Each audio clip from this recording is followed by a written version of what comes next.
What's up, fam? Hopefully, you are enjoying your Tuesday. It is Tuesday, right? All of my days are running together.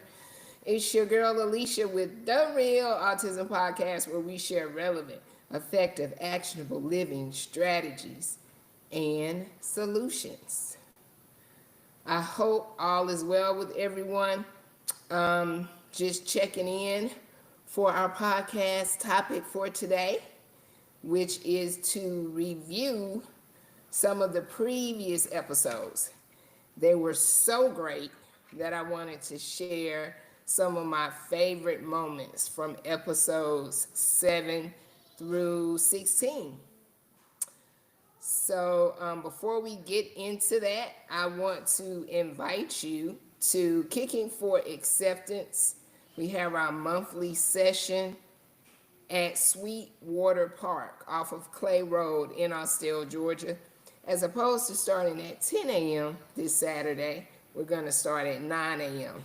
because it's so hot outside. It's going to be great fun. We're going to work on techniques for kickball. We're going to socialize and just have a great time. Neurodivergent, neurotypical individuals are welcome to attend. So we hope to see you there. If you'd like to register, go to jcoadvocacy.com, and I believe it's on the events tab. And just let me know you're coming. That's if you are in Austell, Georgia. So we hope to see you there. So without further ado, let's get to our first favorite moment with Mr. Austin Moore. Let's check it out. So when I first meet them, I look at the body I'm working with. Look at if they're doing verbal loops, if they're looking me in the eye, if they're looking mom and dad in the eye, if they're being a little nervous. It's all body language. And so, but I walk in the door, say I'm meeting. Coleman is. Can you remind me? Is he 14, 15? 15. Okay, so like if I walk in when I see Coleman, I'm gonna walk in, hey Coleman, talk to him like a freshman in high school, right? And so I'm not gonna assume he knows everything, but I'm also not gonna talk to him like a 5-year-old. And so I will do that, especially with my adults that I meet for the first time. I just flat out tell them, I know that you've probably not been believed in that you're in there, but I believe that you are. And my job is to be here to help you communicate and use this as a tool for the rest of your life to be able to communicate with whoever is willing to be your partner, your communication partner, which can be anybody. Um, so I'm very honest in that it can be done, but it's a formula that has been proven over and over again that people have to follow for it to kind of work. And so I try to go into these homes and families and plant the flag of you're on the right path. Even if I'm not the practitioner you'll work with for the rest of your life, you're on the right path.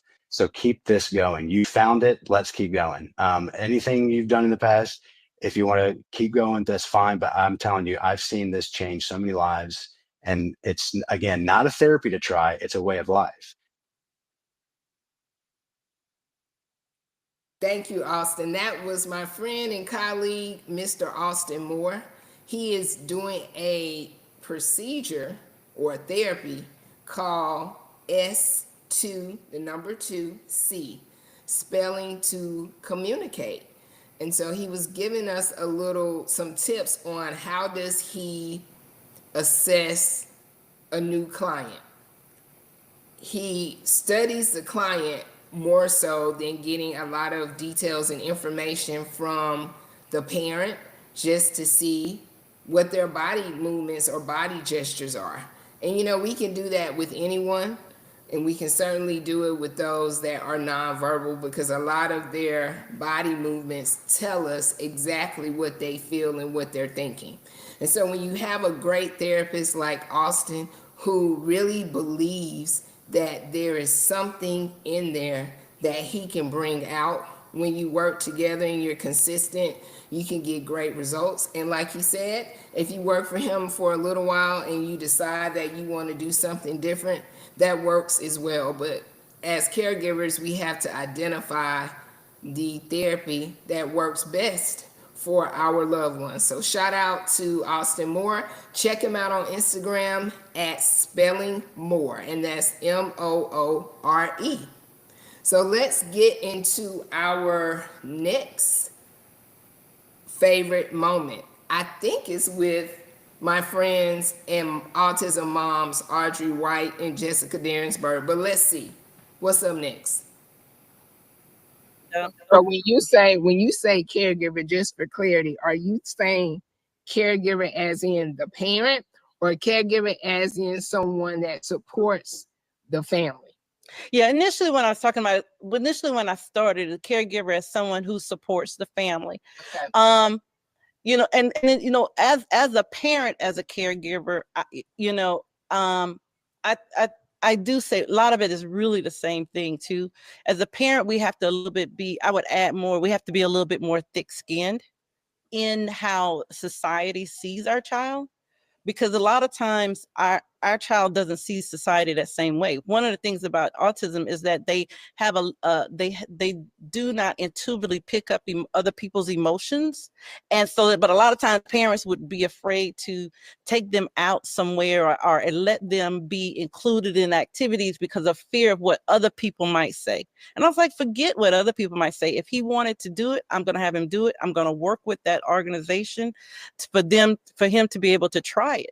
And I remember he was invited to, and then I don't want to, I'm not going to worry about what other people are saying. I remember he was like probably in second grade or third grade, and he was invited to, it was a classroom birthday party, a birthday party for one of the children in the class. And there was a group of twin little girls, and I could tell they were making fun of Jordan. Jordan couldn't tell they were making fun of him. So if it didn't bother him, I made up my mind it was not going to bother me, and I wasn't going to address it. It was no point, because he didn't understand it at the time. I knew later when he would get older, then we worked through those things. But that's the part where, as parents, I think we need to be able to, we let our own emotions get in the way of exposing our children to the world. And that is one of the things that is very difficult, but it is possible. She hit it right on the head. I mean, many of our children that are on the spectrum, they don't even really notice that someone may be making fun of them. It's like she said, it's not intuitive. And a lot of times, I know as a parent, I get some anxiety about how my children will be perceived in certain environments. So that's all me, and that's all my emotions. But I will tell you, once you get past that moment and you start saying, I really don't care what people think, and you have laser focus on your children's experience, it's so rewarding. And I say it's rewarding because early on in Jasmine and Coleman's lives, it was very difficult to go out in public. And to be honest with you, I hated it. But as we continue to do it, I've been saying over the last few months now, I feel normal. I feel like a normal parent where I can go out to an event in the community. I don't have to be, peripheral vision, acting like a defensive lineman, trying to make sure that Jasmine doesn't elope or grab someone or Coleman doesn't walk off. I feel normal because now they have become accustomed to going out, and that only came with time and practice. So the moral of the story is, do not care about what other people think, and own your experience and make it your own. So I think we have another clip from our other guest on that particular podcast, my friend Miss Audrey White. Let's check her out.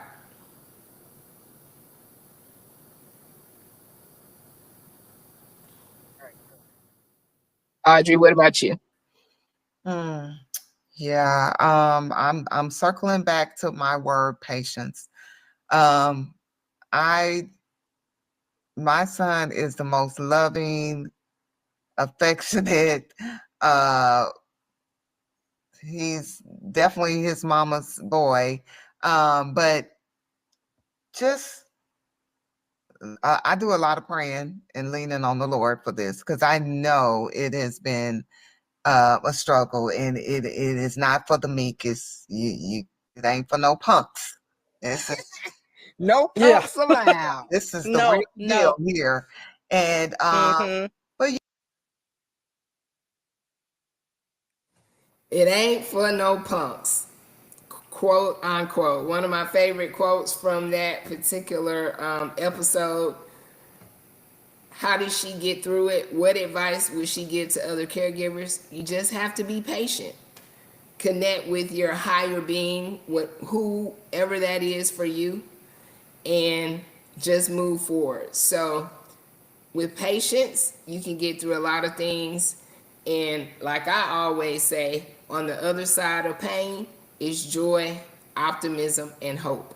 So, as we move into our next episode, on that episode, we had moms, autism moms. On this next episode, we have siblings of individuals that are on the spectrum. So let's hear from them.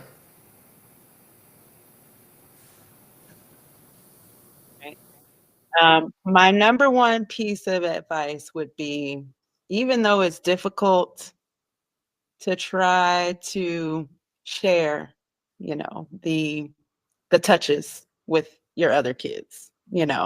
Ask them how they're feeling, and if they need help with anything, how are things going at school. Just try to give them the same amount of attention, or a little bit more attention than what you may be giving them. Like that a little bit more. It might even need to be more than just attention, but just giving a little bit more, making them feel special. I would, and I think the second part was, what would be the advice you would give to the siblings that are in a position like you? I would say lean on, your family, and stay strong and resilient. Support your sibling, and don't be afraid to reach out, to look up resources like these podcasts, and to stay informed on what's going on in the community. Sarah, what about you? Advice for the caregiver and the sibling like you? The advice that I would have for the caregiver is, it's not as difficult as we may think if you have a neurotypical child and one that is on the spectrum or neurodivergent, I believe. It's not different than when you're raising two separate kids who either are both on the spectrum or they're both neurotypical. Sometimes they just require a different type of care than the other sibling. And so sometimes, you don't want to raise two kids the same way. As far as I've heard, I don't have any children. That two kids are raised differently, and can be raised differently, and should be raised differently, because they're different people. Doesn't have to do with anything about, gifts or if they're on the spectrum or not. So kind of when you take hold of that, it kind of puts it in a different light that, I shouldn't raise my child the same way as I would if they were neurodivergent, if that makes sense. And for the siblings, yeah, hang in there. It'll be not the best situation that you may have wanted for yourself, but it does end up growing you and making you a better person overall, which I'm very thankful for Jordan for that. I learned a lot of really deep empathy at a very young age, and I can't say a lot of kids grew up that way. So I'm very grateful to have that quality. And then you just learn how to be a protector, and then you also include other kids, and you kind of just look at world differently. So there's always, going to be rough moments, but that's when you have an older brother that gets on your nerves. That's not any different than regular life. So that's kind of it's just having another sibling. We're all different in our own way, and just to kind of embrace it and, you know, see what you can learn from it to make yourself better. Royce, we wrap it up with you. What advice would you give to the caregiver or a sibling? I got a few things, but I think one would be to find community with other people who are going through the same things, and other families. You know, I started doing some research into just like groups with young adults who are, you know, on the spectrum, and just knowing that like you're not the only family going through this, and that there are other people, and that you guys can lean on each other for support. You can you know, see, you know, who they're going to, and, you know, finding those resources through them, and just like lifting each other up through that community. I think that would be the biggest thing, because I feel like a lot of times families get kind of like trapped in their own worlds and bubbles, and only think that it's going on like with them when it's so many people that are dealing with it. And some people might crack the code when it comes to things that you might be trying to deal with your child. So yeah, just like using those resources that are out there.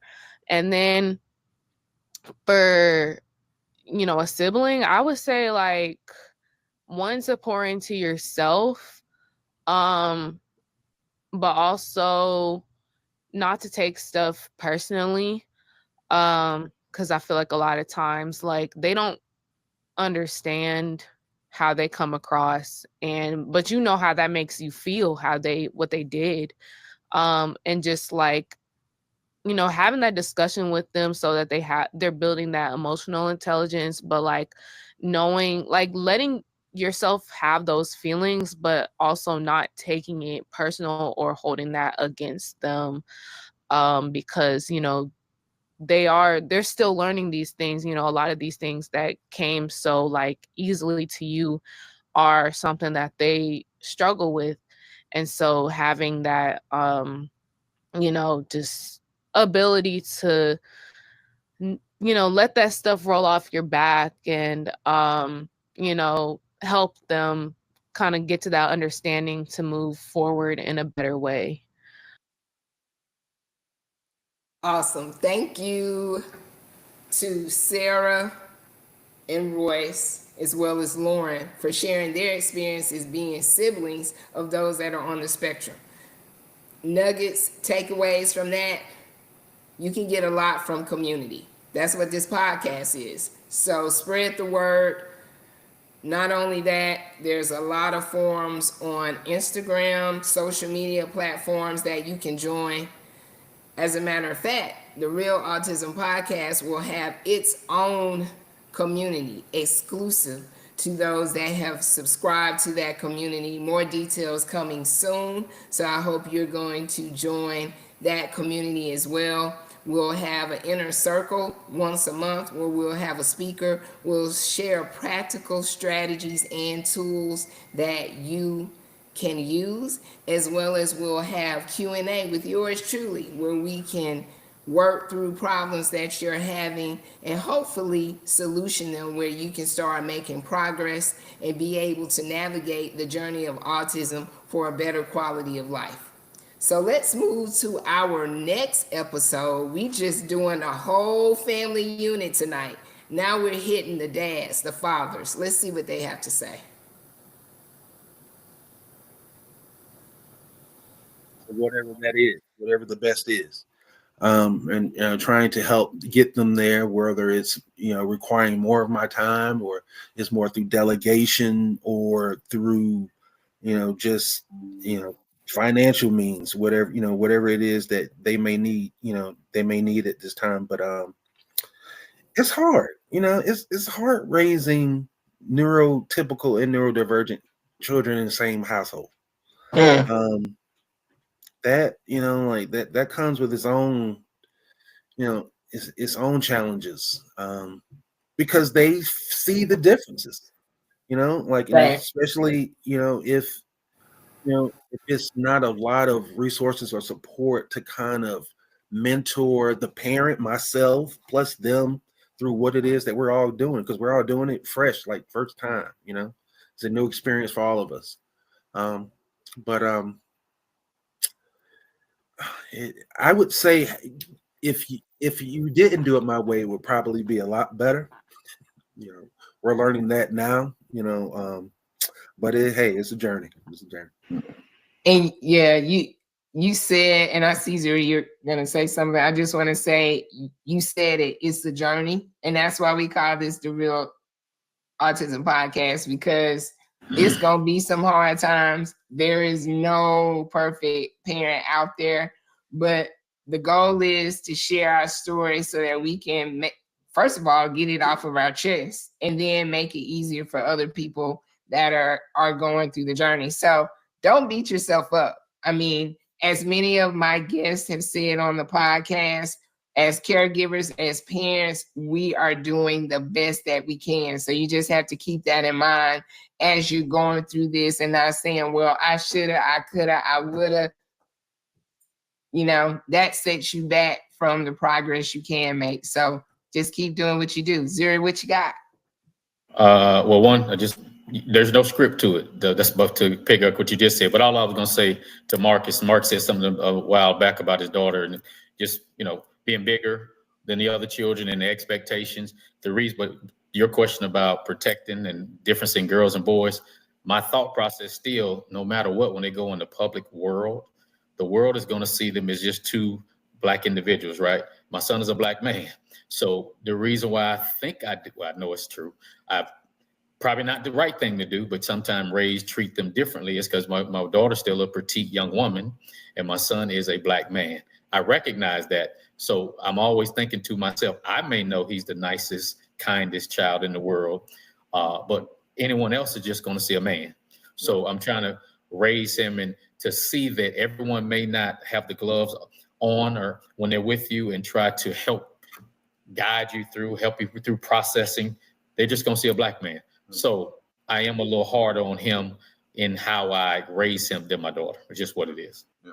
And one of the things that I, when it comes back to the safety thing is that, I hope that Coleman is understanding that when you go out in public, you got to look out for yourself because no one else is going to look out for you. Your head has always got to be on the swivel. So I'm instilling that self-protection in him all the time. Because I always want him to come back home safe. Awesome. That was a great episode. I think many times in the family unit, whether it's neurotypical or neurodiverse, our fathers are underrated. And I know from my life experience and my family experience, my father was very instrumental and important person in my life. And the same goes for families that have neurodivergent individuals. I think fathers are just important as moms, and I really enjoyed that interview. And just to give you just a little bit more context, what I asked them was, is it different raising a female or a male, both on the spectrum? All of the gentlemen on that podcast or that episode have children that from both sides, males and females. So what I got from that is we're still teaching our males how to protect themselves. That's what we teach our neurotypical males, right? With our females, we can be overprotective, but we do treat them a little different. In that it's hard. It's hard raising in the family. We got that from the sibling episode as well as this one. It's hard raising a family that has both, but continue to do the best that you can and have patience as you go through it. So now we're going to go to our next episode, and it is around nutrition with our nutritionist, Miss Rosalind Renee. Let's check her out.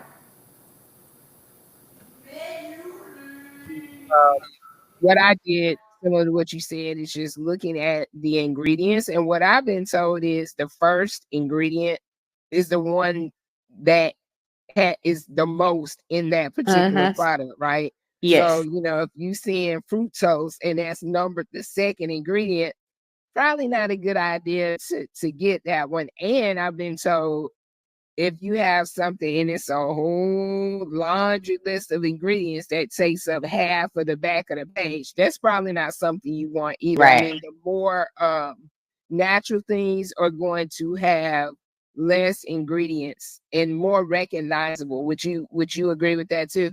Absolutely. Yeah. I always rule of thumb when it comes to nutrition, don't buy nothing you can't pronounce. If you can't pronounce what's on the back of the ingredients, don't buy it, because more than likely it's something that the body doesn't necessarily recognize. And as we know, individuals that are autistic, their digestive systems work a little bit differently than those of us that aren't. They don't always get the nutrients and the vitamins that they need from those particular food items.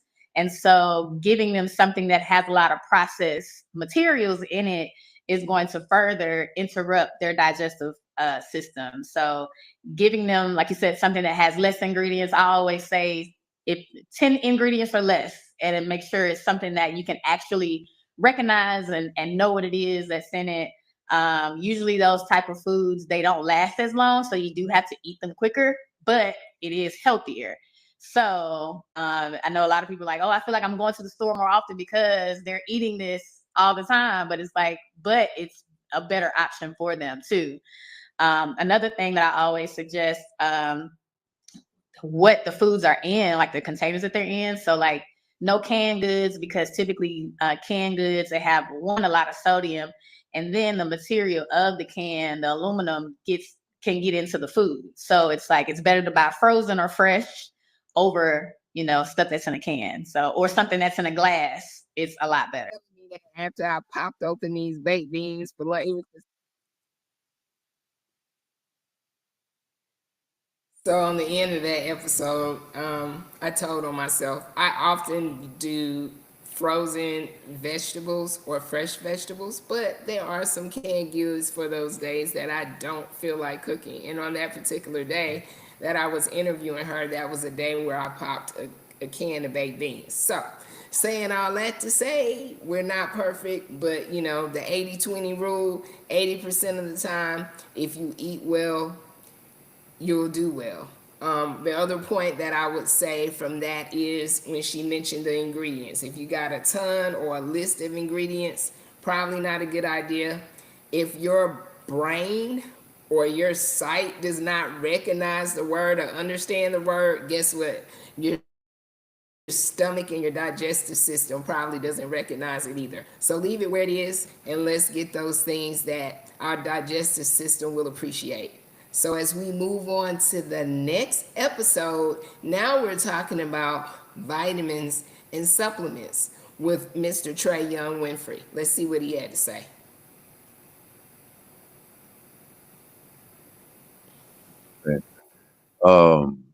Like when we're deficient, we're not working on full power. You know what I mean? And a lot of times, like I said, those foods that we eat that are so readily available, fast foods, chain restaurants, you know what I mean? The TV dinner things, just the stuff that we tend to do because we're busy and we need quick food is just not nutritious. So we've lived years not even understanding what our body is supposed to feel like when it actually feels good. So just changing your diet to something positive. I tell everybody this just to let them know because they think they're allergic to stuff. But if you're deficient in something and you give your body a lot of it right away, it will cause some type of discomfort. Just for the simple fact that our bodies take time to recognize, our bodies treat everything like something bad until it recognizes it. You know what I mean? So we have reactions, we have different symptoms, and it's not necessarily allergies, it's not necessarily any of that. It literally could be your body's immune system trying to disperse whatever you just consumed because it needed it so bad. But if you're not used to it, it feels different. It doesn't feel good. So a lot of things, that's one thing that's really important with the supplementation is understanding like our bodies will adjust fast, but it doesn't always feel the best in the beginning until that energy starts to come back. You know, when all of your nervous system is actually working along with your thoughts and you're able to formulate sentences without getting distracted, like food has something to do with all of that. You know, Yeah, that was pretty deep, right?